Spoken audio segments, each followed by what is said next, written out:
This channel does not promote any violent, harmful, or illegal activities. All content provided by this channel is meant for an educational purpose only. নমস্কার, দেখছেন টিভি9 বাংলা। রয়েছে আমি শুভজিৎ মিত্র। ঘড়ির কাঁটা 10:30 শুরু করছি নিউজ টপ 9। আর শুরুতেই বড় খবরের দিকে নজর রাখবো। মেমারিতে বাবা মাকে খুন করে এসে বনগাঁয়ে একটি মাদ্রাসায় হামলা এক যুবকের। বড় খবর নিঃসন্দেহে। মেমারিতে বাবা মাকে খুন করে এসে বনগাঁয়ে একটি মাদ্রাসায় হামলা করে এক যুবক। মাদ্রাসায় ঢুকে তাণ্ডব চালায়। এলোপাথারি কোপানোর অভিযোগ ওই যুবকের বিরুদ্ধে। বড় খবর, দুই মাদ্রাসা শিক্ষক সহ আহত হয়েছেন 4 জন। পুলিশ সূত্রে খবর, ওই যুবক মানসিক ভারসাম্যহীন। এলাকায় ব্যাপক উত্তেজনা। পরিস্থিতি নিয়ন্ত্রণে আনতে গিয়ে আক্রান্ত হয় পুলিশ। ইতিমধ্যেই ওই অভিযুক্তকে আটক করা হয়েছে। অভিযুক্তকে ছিনিয়ে নিতে থানায় হামলা চালানো হয় যে খবর আমরা পাচ্ছি। ডিটেল নেব দীপঙ্কর। এখনো পর্যন্ত থানায় হামলা চালানোর যে ঘটনা ঘটেছে সেই ঘটনার বিরুদ্ধে 10 জনকে পুলিশ গ্রেপ্তার করেছে। যে ঘটনা আমরা জানতে পারছি যে এই অভিযুক্ত মেমারিতে তার নিজের বাবা মাকে খুন করেছে এবং তারপর চলে আসে আজকে বনগাঁতে। এবং বনগাঁর ওই যে মাদ্রাসা, ওই মাদ্রাসার ওখানে সন্ধ্যাবেলা ছিল এবং আচমকা বেশ কয়েকজনকে আঘাত করে ছুরি দিয়ে, ধারালো অস্ত্র দিয়ে। সেই ধারালো অস্ত্র সে কোথা থেকে পেলো, কিভাবে পেলো, সেগুলো পুলিশ খতিয়ে দেখছে। কিন্তু আঘাত হয়, আঘাত পাওয়ার পর বেশ কয়েকজন আহত হয় এবং তাদেরকে বনগাঁ হাসপাতালে নিয়ে যাওয়া হয়। এই ঘটনার পরিপ্রেক্ষিতেই কিন্তু স্থানীয় মানুষজন যারা ছিলেন তারা ওই যে অভিযুক্ত তাকে তাদের হাতে তুলে দিতে চাইছিলেন, আইন নিজের হাতে নিতে চাইছিলেন। সেই পুলিশ যখন অভিযুক্তকে গ্রেপ্তার করে নিয়ে আসে তখন তাদের কাছ থেকে ছিনিয়ে নেওয়ার জন্য, অর্থাৎ পুলিশের থেকে ছিনিয়ে নেওয়ার জন্য তারা এই চেষ্টা করছিলেন। তারপর থানার মধ্যে ঢুকে যান। থানার রিসেপশনের ডেস্ক এবং থানার ডিউটি অফিসারের ডেস্ক এগুলো ভাঙচুর করে। লকআপের কাছাকাছি তারা পৌঁছে যায়, যদিও পুলিশ সেটাকে সামাল দেয় এবং তারপর লাঠিচার্জ করতে বাধ্য হয়। এই যুবকের পরিচয়টা কি দীপঙ্কর? মেমারি থেকে কি উদ্দেশ্যে গেছিল বনগাঁয়? দেখো, প্রাথমিকভাবে পুলিশের যেটা মনে হচ্ছে মানসিক ভারসাম্যহীন যে এই যুবক, কি উদ্দেশ্যে তিনি এই কাজ করেছেন, কেন তার বাবা মাকে খুন করে বনগাঁয় আসলেন, এগুলো তদন্ত সাপেক্ষ বিষয়। এখনো পুলিশ এগুলো নিয়ে তদন্ত করছে। কিন্তু এখনো পর্যন্ত যেটুকু জানা যাচ্ছে, বাবা মাকে খুন করবার পর তিনি এখানে বনগাঁয় চলে আসেন এবং তারপর এই মাদ্রাসাতে গিয়ে হামলা চালান।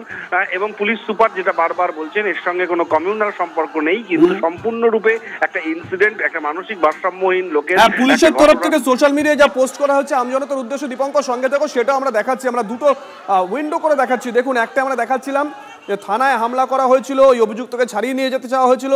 ছাড়িয়ে নেওয়া মানে আইন নিজের হাতে তুলে নেওয়ার বোধহয় একটা প্রচেষ্টা করা হয়েছিল। পুলিশ সেটা বাধা দেয়। গোটা পরিস্থিতি পুলিশ নিয়ন্ত্রণে আনে একেবারে তৎপরতার সঙ্গে। আর অন্যদিকে পুলিশের তরফ থেকে যে পোস্ট করা হয়েছে সেই পোস্টও আমরা দেখাচ্ছি। দুটো ছবি একসঙ্গে।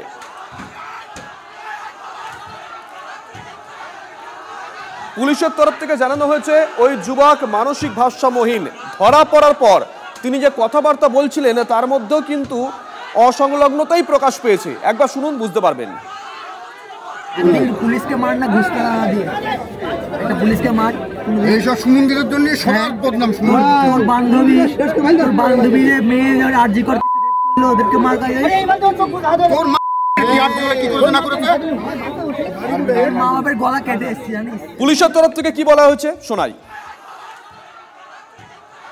যে ছুরি চালিয়েছে ওকেও আটক করা হয়। ওনার নাম ছিল হুমায়ুন কবির। 35 বছর ওনার বয়স রয়েছে। অ্যান্ড ওনার যে অ্যাড্রেসটা রয়েছে ওটা মেমারি বলছেন। ও নিজেই আজকে সকালে খুবই ভোরের দিকে বর্ধমানে, যেখানে অ্যাড্রেস হচ্ছে কাজীপাড়া, ওখানে ওয়ার্ড নম্বর 11-এ নিজে বাবা, যিনার নাম হচ্ছে হাজি মুস্তাফিজুর রহমান, বয়স হচ্ছে ওনার 65, অ্যান্ড নিজে মা মোতাজ বেগম, ওদেরকেও খুব মানে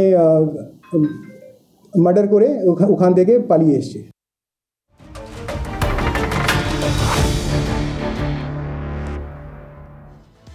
আরো একটা বড় খবরের দিকে নজর রাখতে হচ্ছে। ডায়মন্ড হারবার থানা চত্বরে প্রবল বিস্ফোরণ, আগুন ধোঁয়ায় গোটা এলাকা ঢেকে যায়। এলাকায় ব্যাপক চাঞ্চল্য ছড়ায়। দমকলের 2টি ইঞ্জিন এসে পরিস্থিতি নিয়ন্ত্রণে আনে। কিন্তু কি করে ঘটলো ডিটেল নেব শুভেন্দু। দেখো, রাত 8টা নাগাদ ডায়মন্ড হারবার থানার বাইরে বিভিন্ন সময় বাজেয়াপ্ত করা বাজি মজুত করা ছিল। সেটাতে পুলিশের অনুমান যে কারবাইতে বৃষ্টি পড়ে আগুন জ্বলে যায় এবং এরপর তীব্র বিস্ফোরণ হয় এবং আগুনের লিনিয়াল শিকার জেরে গোটা আকাশে ধোঁয়া ছড়িয়ে পড়ে, আতঙ্ক ছড়ায় এলাকায়। তবে খবর পেয়ে ডায়মন্ড হারবার দমকল কেন্দ্র থেকে একটি ইঞ্জিন আসে এবং ঘটনাস্থলে এসে আগুন দ্রুত নিয়ন্ত্রণে আসে। তবে থানার মূল ভবনে কোনো ক্ষয়ক্ষতি হয়নি এবং হতাহতের কোনো খবর নেই। সঙ্গে থাকো। ইতিমধ্যেই গোটা বিষয়টাকে কেন্দ্র করে আসরে নেমে এসেছে বিজেপি। শুভেন্দু অধিকারী এক্স মাধ্যমে পোস্ট করে কটাক্ষ করেছেন, একবার দেখাই, তারপরে শোনাবো সুকান্ত মজুমদার কি বলেছেন। পিসিআর এই মুহূর্তে আপনাদেরকে শুভেন্দু অধিকারী যে সমাজ মাধ্যমে পোস্ট করেছেন সেই পোস্টটা দেখাচ্ছেন। শুভেন্দু অধিকারী এক্স চ্যানেলে পোস্ট করেছেন, আর সুকান্ত মজুমদার কি বলেছেন শুনুন।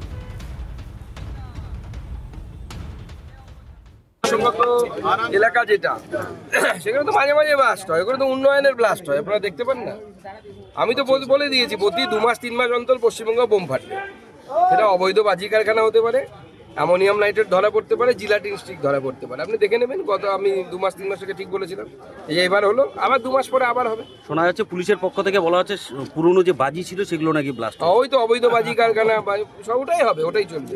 এখানে পাকিস্তানি উগ্রপন্থীরা বোম ফাটালে বা মিসাইল মারলে মুখ্যমন্ত্রী বলবো কিছু না, বাজি ফেটেছে।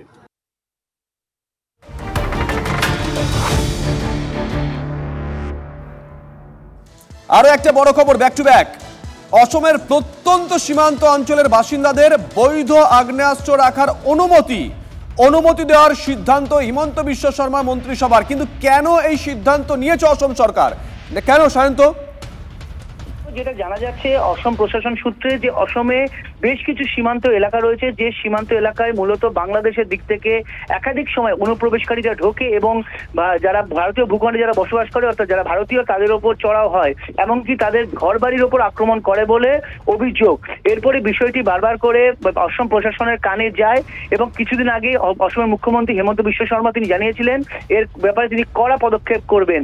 এরপরই আজকে অসম সরকারের ক্যাবিনেট বৈঠকে অনুমোদন দেয় যে সেখানে যারা প্রত্যন্ত এলাকা এবং সীমান্ত লাগোয়া যে অংশতে গ্রামে বসবাসের বাসিন্দারা, তাদের প্রত্যেককে লাইসেন্স দেওয়া হবে অস্ত্রের, অর্থাৎ যারা যে আগ্নেয়াস্ত্র রাখতে পারে তার জন্য কিন্তু অস্ত্র দেওয়া হবে, যারা নিজেদের আত্মরক্ষা করতে পারে বাংলাদেশি অনুপ্রবেশকারীদের হাত থেকে। আর সেই কারণে এত গুরুত্বপূর্ণ সিদ্ধান্ত এই আবহে। শুভজিৎ, ধন্যবাদ শান্ত। বিডিও এসডিওদের টাইট দেওয়ার নিদান সুকান্ত মজুমদারের। এই রাজ্যে বিডিও এসডিওরা বেছে বেছে হিন্দু ভোটারদের নাম কেটে দিচ্ছে, তাই সবার আগে এদের টাইট দিতে হবে, অভিযোগ কেন্দ্রীয় মন্ত্রী। আদালতে যাওয়ার হুঁশিয়ারি বালুরঘাটের সাংসদের। রাজ্যে তৃণমূল সরকার থাকলে দেশের বিপদ, তাই এই সরকারকে সরাতে হবে। জলপাইগুড়ি কর্মী সভা থেকে বার্তা বালুরঘাটের সাংসদের। আপনারা জানেন মিস্টার করাল একজন অফিসার ছিলেন, তিনি ধরা পড়েছেন যে ভোটার লিস্ট থেকে হিন্দুদের নাম কেটে বাদ দেওয়া হয়েছে। সে ভিডিও অ্যাডিশনাল ভিডিওর ক্রেডেনশিয়াল নিয়ে, অর্থাৎ পাসওয়ার্ড এবং ইউজার নেম নিয়ে নাম কাটছিল, 500 নাম কেটে বাদ দিয়ে দিয়েছে। ভাবুন, তাকে সবাই দায়ী করছে, গরিব পাঠায় করছে, সে পালিয়ে আছে। আমার মনে হয় না ওরকম একজন সাধারণ কর্মচারী উইদাউট দিয়ে এসডিও ভিডিও এদের আজ্ঞা ছাড়া, এদের খবর ছাড়া, এদের সহমতি ছাড়া সেই ধরনের কাজ করতে পারে না। সেটা বিজেপি দাবি করেছে। আমরা কোর্টে যাব প্রয়োজনে, যে সিবিআই তদন্ত হওয়া উচিত, আর সবার আগে ভিডিও এসডিও যারা চামচাগিরি করে তৃণমূলে তাদেরকে টাইট দেওয়া।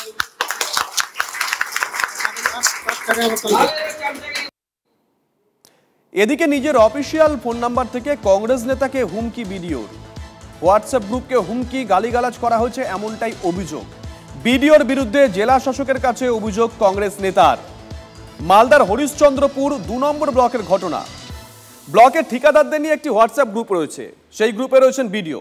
সেখানে একটি খবরের লিঙ্ক শেয়ার করেন কংগ্রেস নেতা তথা ঠিকাদার হযরত আলী, আর এরপরেই এ নিয়ে অশ্লীল ভাষায় ঠিকাদারকে আক্রমণ করা হয়েছে এমনটাই অভিযোগ ওই বিডিও তাপস পালের বিরুদ্ধে। ঘটনা তদন্তের নির্দেশ দিয়েছেন জেলা শাসক, যদি অভিযোগ উড়িয়ে সাফাই দিয়েছেন বিডিও।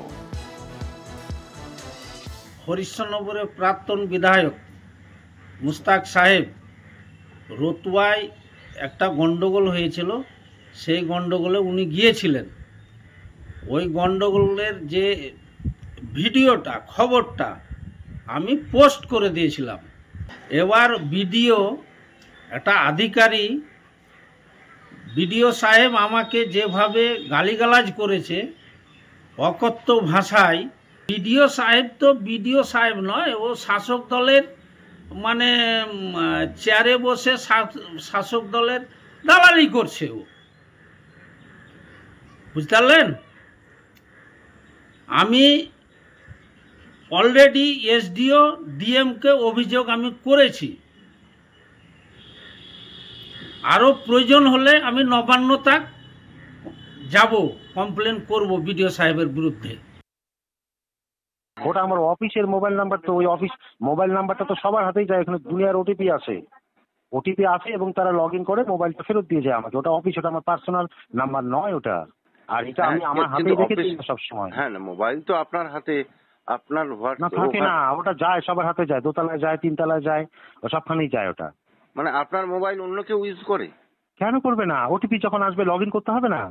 অনেক রকম ইন্টেনশন থাকে, করুক। আর 2 নাম্বার কথা, যে এই ব্যাপার আমার জানা, এই ব্যাপারটা পারলাম, এটা খুঁজে দেখি ব্যাপারটা ঘটলো কিভাবে। অনেকজন স্টাফ আছে, 72-75 জন স্টাফ আছে, কার সাথে কার কি যোগাযোগ আছে জানি না, কিন্তু এটা তো অফিসের মোবাইল, এটা আমার হাতে থাকে না। দক্ষিণ দিনাজপুরে হিলি থেকে গ্রেপ্তার 3 রোহিঙ্গা। সূত্রের খবর, বাংলাদেশের কক্সবাজারে রোহিঙ্গাদের ডিটেনশন ক্যাম্পে থাকতো এই 3 মহিলা।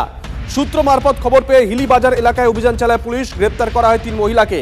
3 জনের ভাষা ও পোশাক বিশ্লেষণ করে তদন্তে রোহিঙ্গার প্রমাণ পেয়েছে পুলিশ। ধৃতদের বালুরঘাট জেলা আদালতে তোলা হয়। 3 দিনের পুলিশ হেফাজতের নির্দেশ আদালতের। কবে কোন পথে এরা ভারতে এসেছিল এটাই জানতে চাইছে তদন্তকারী আধিকারিকরা। গতকাল গোপন সূত্রে খবর পেয়ে আমাদের হিলি থানার পুলিশ সন্দিগ্ধ 3 জন মহিলাকে আটক করে। তাদের জিজ্ঞাসাবাদ করার পরে তাদের কাছ থেকে ভারতীয় কোনো বৈধ পরিচয়পত্র পাওয়া যায়নি।